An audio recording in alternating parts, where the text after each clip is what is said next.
All right, y'all, welcome to the Scott Horton Show. I'm the director of the Libertarian Institute, editorial director of antiwar.com, author of the book Fool's Errand, Time to End the War in Afghanistan, and the brand new Enough Already, Time to End the War on Terrorism. And I've recorded more than 5,500 interviews since 2003, almost all on foreign policy, and all available for you at scotthorton.org. You can sign up for the podcast feed there, and the full interview archive is also available at youtube.com/Scott Horton Show. All right, you guys, introducing Hassan El-Tayyab. He is from the Friends Committee on National Legislation.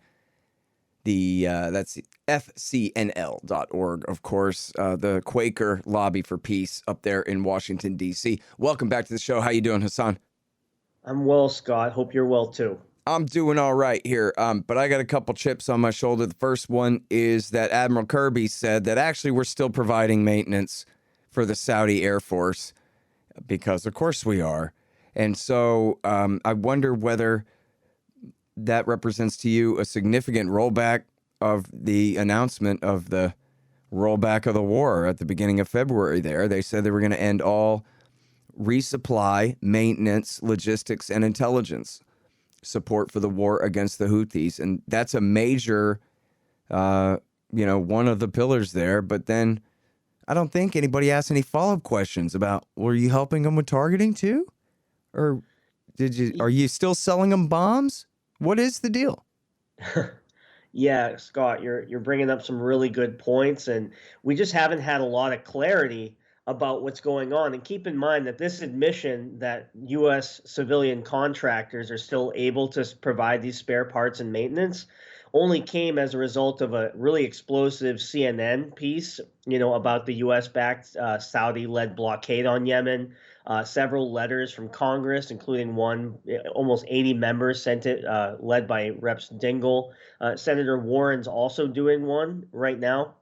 And the recent admission that the DOD, by the DOD, that U.S. companies are still authorized to maintain Saudi warplanes means that our government is still enabling Saudi's offensive operations in Yemen, including bombings and enforcing a really inhumane blockade of Yemen's ports. And, I think right now we should all be calling on the administration to use its existing authority to block U.S. civilian contractors from aiding the Saudi war effort before more Yemenis are plunged into starvation and famine.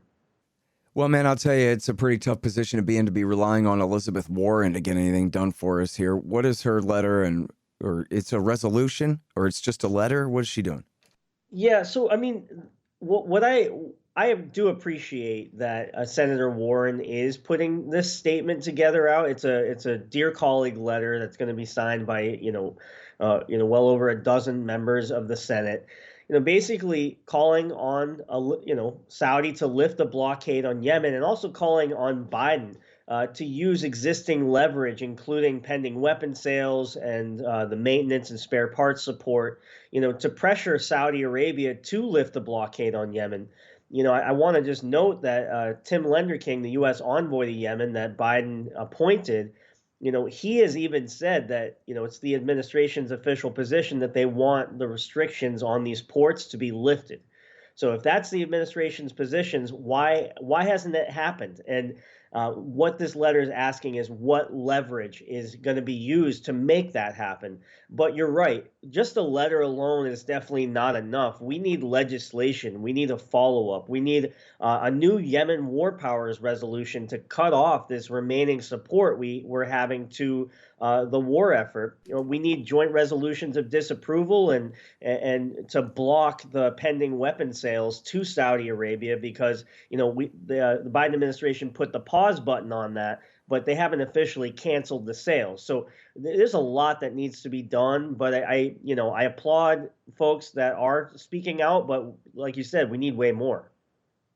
Yeah, well, I hate to say it, at least in effect, I guess this probably wasn't the original intent, but maybe it was. But at least in effect, that announcement that, oh, you know what?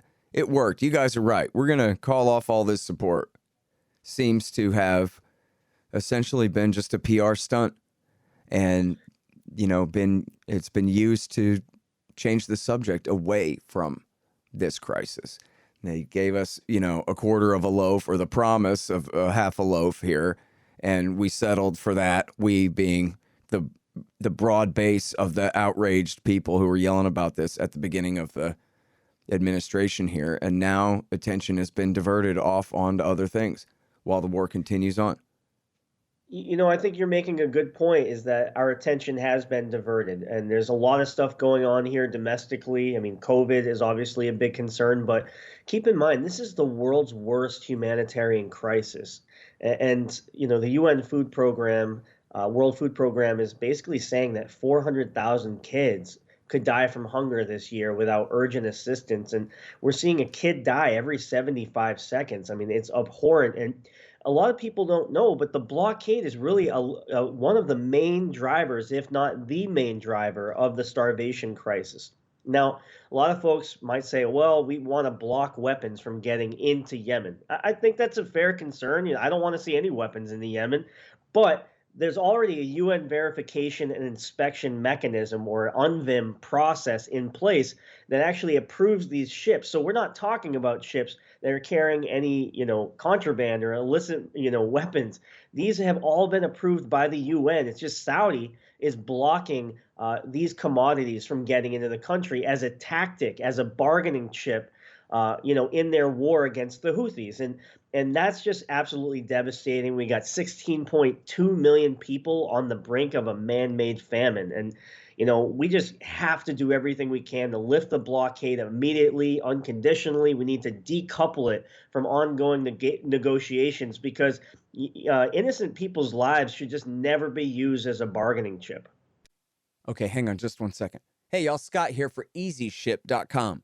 Man, who wants to use Stamps.com? They're terrible. Their website is a disaster. I've been sending out tons of signed books to donors and friends lately, and it's clear.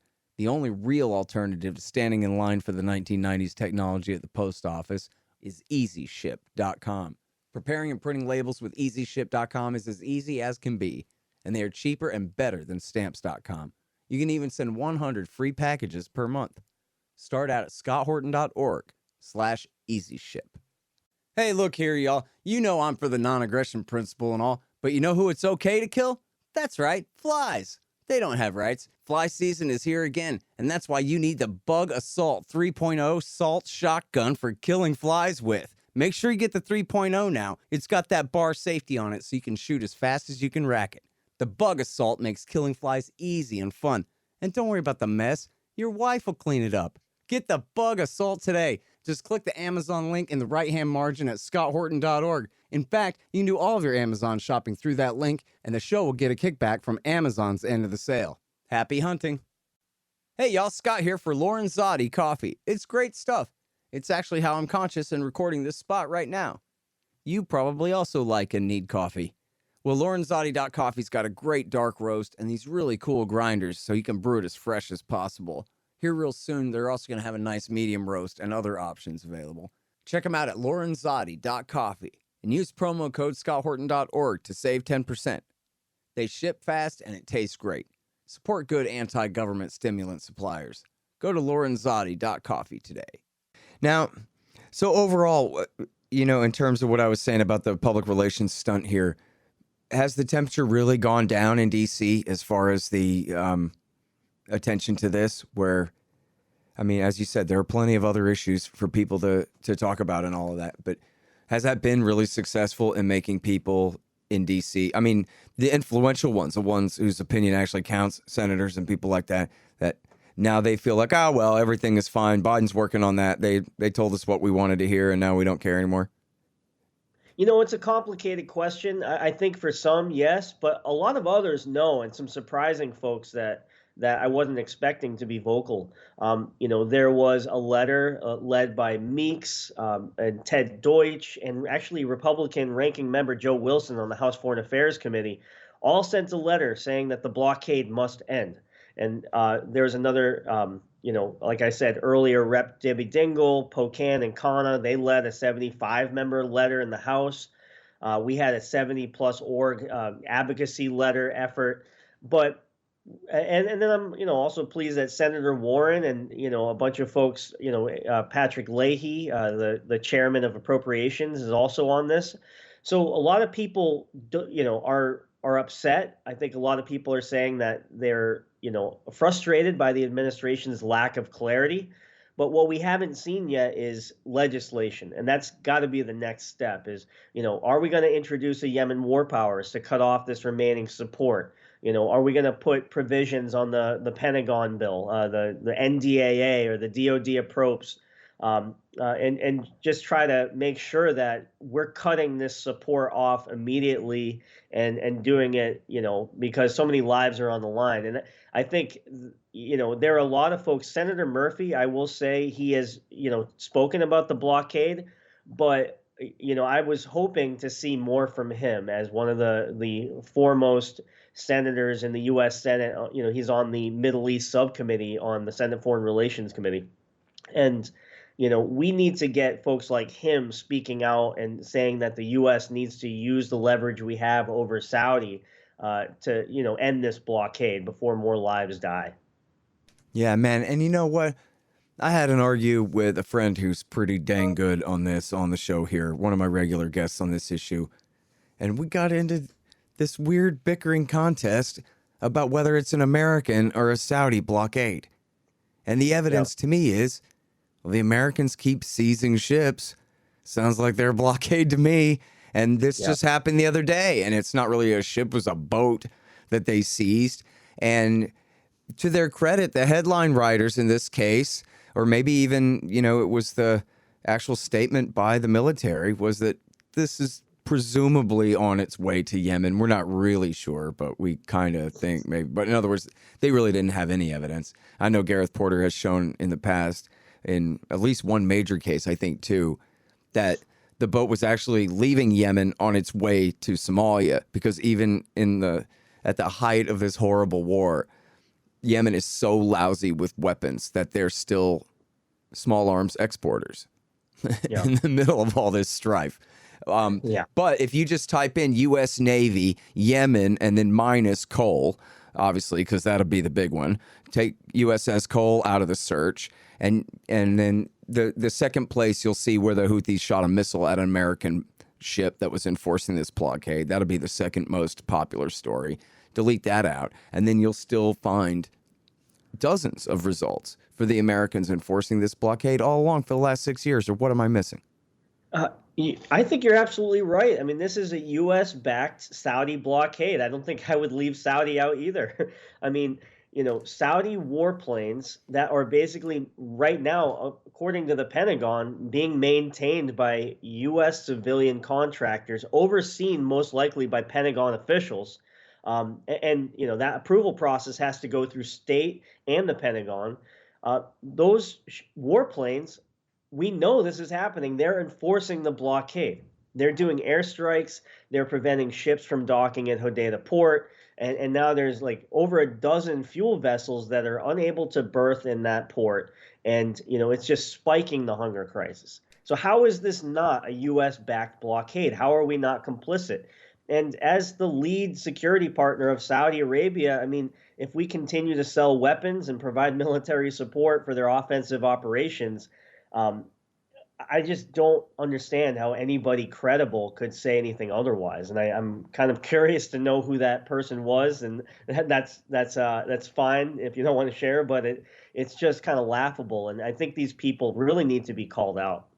Yeah.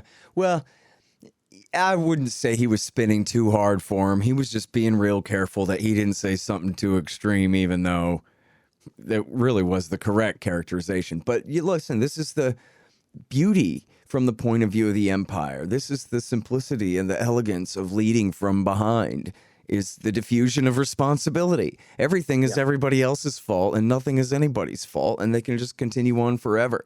The Americans, I don't know, maybe they could get away with this. But I don't think if it was just their war, that they would have destroyed the civilian infrastructure in the way that the Saudis have.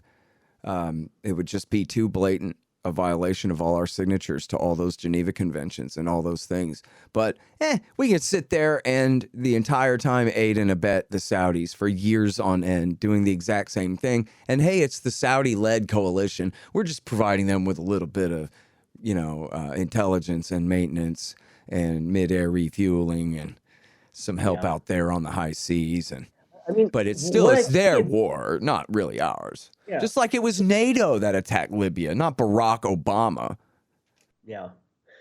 I mean, so we most likely, I mean, we don't know for sure, but mid-air refueling, I believe, has stopped. I mean, Congress already codified that into law. So if people forget that, they act like it was by Trump or Biden's good graces that this happened. But Congress already passed a bill in the National Defense Authorization Act codifying that position, and so I believe that stopped. I think they're saying that the intel sharing has stopped or the targeting assistance. Let's say we believe that, but this ongoing maintenance, I don't think people may realize how important that is. Every time an F-15 lands, the tires need to be replaced, and so without that daily flow of spare parts and technical support, they cannot operate this war effort in the way they're doing it. Yeah. And by the And way, I'm sorry. that, Let me just interject here real quick.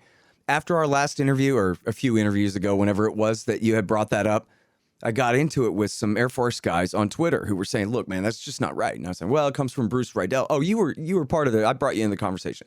Bruce Rydell is the one who said so, and he's former CIA and knows a lot of things. And the argument, I believe, settled on, okay, not every time, but very often. So yeah. yes, the point is essentially conceded. Yeah, well, I'm glad. Yeah, that's I think Bruce Rydell. He's advised four presidents. He's a writer at Brookings, and a former CIA analyst. So, and it's not just I've heard this from others. Colonel Larry Wilkerson, who actually did a lot of training of Saudi forces. So yeah, it's don't take my word for it. Call up Bruce Rydell, ask him about it, and call Yeah. up Colonel And Larry Wilkerson. well, and the point being too that you know what? If it's every 3 or 4 times they land, same damn difference for the larger point of, can their Air Force fly without Americans taking care of every nut and bolt on that thing? The answer is no. Other than, of course, BAE Systems, refurbishing the British Typhoons. The other, 25% of their Air Force or something like that Yeah, is exactly. maintained by the Brits. But the point still stands, whether the tires wear out after 1, 2, or 3 or 4 landings out there on that hot tarmac, it's essentially the same difference for the question of, well, put it this way, could the Saudis do this themselves without us? And the answer is absolutely not. So, Yeah, well, and thanks for making that point. And another thing, another common fear is that, oh my God, the Saudis, if we stop this support, they're going to get their weapons and military, maintenance support from China or Russia or somebody else. And that's another fallacy. It would take a long, long time. Again, citing Bruce Rydell, he says it could take up to 10 years for them to actually switch out all of this hardware, all of this technological equipment that keeps these warplanes in the air. I mean, it's kind of like switching from a Mac to a Dell. It's not, these parts are not interchangeable. Like, you can't just put Chinese systems or Russian systems and kind of marry it with the US made equipment. And so the idea that we have no leverage over this situation is absolutely absurd. And we need to have a backbone in this country. Our lawmakers need to have a backbone and hold Saudi Arabia accountable to basic human rights standards, that our warplanes or our maintenance support for warplanes or our weapons should not be going to kill civilians. They shouldn't be going to starve a population of 30 million people into submission, as Saudi Arabia tries to have their way over and their will over the people of Yemen. I think we need to see some legislation. I think I will say that I know this is broadcasting in California. Padilla and Feinstein both joined Senator Warren's letter, so folks should give them a thank you for that. And if anybody's in Arizona, Kelly and Sinema have not signed on to this letter. It closes tomorrow what about around Senator 5 p.m. Paul? Eastern. Oh, Senator Paul has not signed on either, unfortunately. I asked them directly several times. But I think, we need Senator Paul on this, and we also had Republican member Joe Wilson from South Carolina get on. So it's not that there aren't any Republicans speaking out about the blockade. Yeah. Um, I don't and know I what's would with think Rand that, on this. He was quiet during Trump, and I get the idea pretty easy, right? He was promised Afghanistan and Syria if he just shut up about Yemen. And yeah, we sort of kind of got Afghanistan, right? But yeah, I mean, I'm making that up as far as the deal that he made, but it's pretty obvious. He was, he voted right on Yemen, but he refused to lead on it during Trump. But now what's the holdup? And this is a guy who during Obama, I couldn't find this. I wanted to cite it and quote it in my book, but I couldn't find it anywhere on the internet. But I know I saw it with my eyeballs, and that was Rand on Neil Cavuto's show. And Cavuto, for a Fox News host, is a guy who reads at night, doesn't just watch other TV shows and stuff, yeah, And Rand says to him, listen, here's the thing about it, Neil. If we succeed in driving this group, the Houthis, out of power in Sana'a, we could put Al-Qaeda in there instead, okay? That's the danger we're messing with right now. We're fighting on the side of AQAP against these other guys. And Neil Cavuto goes, oh. He understood that there is a difference between the shirts and the skins in this conflict, and you're telling me we're on the shirt side? That doesn't sound right to me. And he just got it immediately. So in other words, Rand has it within him to be extremely persuasive about this. He's not just, he knows about it. He knows enough to beat down any comer. But then where's his leadership? Where in the hell is he? Great question. I think you and your listeners, we need to get active here. And, FCNL has been pushing that office for a while to kind of be vocal on this. They were good on blocking weapons to the UAE. I'll give them credit there. They voted against, weapon sales to Saudi as well. But we need them vocal on the blockade and ongoing U.S. complicity, and we need answers from the Biden administration. And I know they do value bipartisanship. They've been saying that from the beginning. So people like Rand Paul have a outsized role here, in my opinion, right now, and especially in the Senate, where we don't really have any other Republicans that are, that I think would be as likely to speak out on the situation. So you're asking the right questions. I wish I had a better answer for you because, we have been working really closely with that office in the past. And and they do have good staff. I got to say, Rand Paul has some good staff in that office, but I just don't know where they are on this one. Yeah. Well, all right. That's some phone calls will make the difference on the margin. I mean, we're talking about Ron Paul's boy. He's got to be reachable on this. And he's been good on it in the past. And frankly, the Rand Paul in the Senate right now, relatively speaking, is the best one we've had, the best version of him in the last decade up there. And so, it ain't hopeless, and he shouldn't just be condemned. He needs to be encouraged with a lot of positivity to re-engage on this and do the right thing on this. It's got to be done, and it's got to be doable. Well, Go ahead. go ahead. I was just going to say a quick thing people could do is go to endtheblockade.com, and that's going to generate an email to your member of Congress in the Senate and both your senators. And that's a good way to just kind of keep the drumbeat going here. I think, steady barrage of emails and phone calls and op-eds and letters to the editor and even the occasional rally or protest, I think would be really useful right now in ending our complicity in this war and blockade. Absolutely. I got a letter back from my Republican congressman saying, hey, listen, no, I know this is really serious. It was a form letter, but we're definitely taking both sides of this issue, not just the Hawk side, we promise, was essentially what it said, which just goes to show that at least they know that they better not just be Hawks. They better say, well, we're trying hard to decide what's the right thing to do without committing to doing anything right, of course. But it's a minor point, but just they know that the heat from the public is against this thing. And so we just need to make that message, more prominent again. And by the way, this is where we should have really started this, and I think you alluded to it.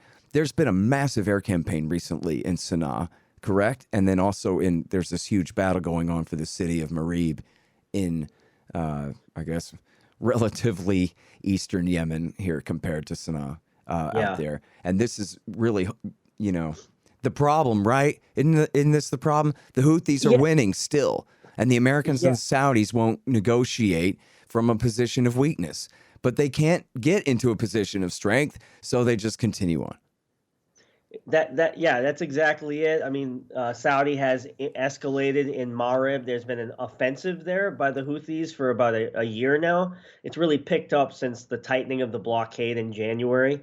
And it's kind of an endgame scenario. This is the last governorate that the Hadi has any support in. Granted, he's working through proxies. Basically, he's working through the Muslim Brotherhood who are occupying Marib, which is a point that not a lot of people know or bring up. Right, that's the Al-Islah faction there, right? Yeah, exactly. And, Saudi calls them terrorists, but they're willing to work with Islah to fight off the Houthis. So, again, this is just a really, a simple yet it's a simple situation. We need to end our support for the war and leverage, get Saudi to end what they're doing. But there's a lot of factions, a lot of moving parts, and this is the problem with trying to get involved in regime change wars. It just gets so convoluted at a certain point. Right. And that's why we should stay out. I mean, seriously, when you're talking about your allies, the Saudis back the Muslim Brotherhood, while your allies, the UAE, back Al-Qaeda in the Arabian Peninsula in this war against the Houthis that, at least for a short time, Lloyd Austin, the head of Central Command, our current Secretary of Defense, then the general, was supporting or at least providing intelligence to use to target AQAP. And this whole thing is insane. Can you imagine someone explain with a straight face who's on whose side and who's zooming who in this war on the news hour at night or something? I do that to members of Congress and their staff all day, and it's confusing. But I think the point you made is right, that there is a feeling in Congress right now that this is wrong, and that we need to do something about this. It's just we need that extra push from the public here to make it happen, because I just think Democrats, like, they have a lot of domestic priorities that they're concerned about, and they want to have a good relationship with Biden. But, if they're hearing from constituents at home, that's going to make all the difference right now. And I think we can get this done. Yeah. And it's made the difference this whole time. This is all because of grassroots work from activists in the country that's made this even an issue whatsoever. So last thing real quick, and I'll let you go, is when is the next one big day of action where everybody is on the State Department, the Defense Department, the White House's case about this? You said you were stopping support for the war, and now you admitted you were lying then, if you're telling the truth now, and we demand that you go back to ceasing all support for this offensive war. Yeah, good question. Another big global day of action is in the works. We haven't solidified a date. We're thinking either in August on the anniversary of the bus bombing. Nah, sooner, man. Sooner. Sooner, yeah. Yeah, okay, no, like in June. June the 10th. I just made that up. Sounds good, man. Yeah. I'll do what I can. Okay. Hey, you're the best, man. I'm just out here cheering for you. Thank you so much, Hassan. You got it. Thank you so much, Scott. All right, you guys, that is Hassan El-Tayyab, and he is at the Friends Committee on National Legislation. That's, of course, fcnl.org and endtheblockade.com. And listen, I'm not a big believer in the process and democracy and electoral politics, and neither are you guys. Nobody's naive here, but you have to admit, on the margin, it makes a difference. If their phones are ringing, if their emails are flooded, if their staffers are telling the senators, geez, they keep bugging us about this Yemen thing, that's different than if they're not, okay? Their imagination of, do the people in the world out there, do they really care? And the American people, do they care or do they not care? And the message has to be that we care. So pick up the phone and call a staffer and bug her for 5 minutes, okay? Come on. Thank you. The Scott Horton Show, Anti-War Radio, can be heard on KPFK 90.7 FM in LA. APSradio.com, antiwar.com, scotthorton.org, and libertarianinstitute.org.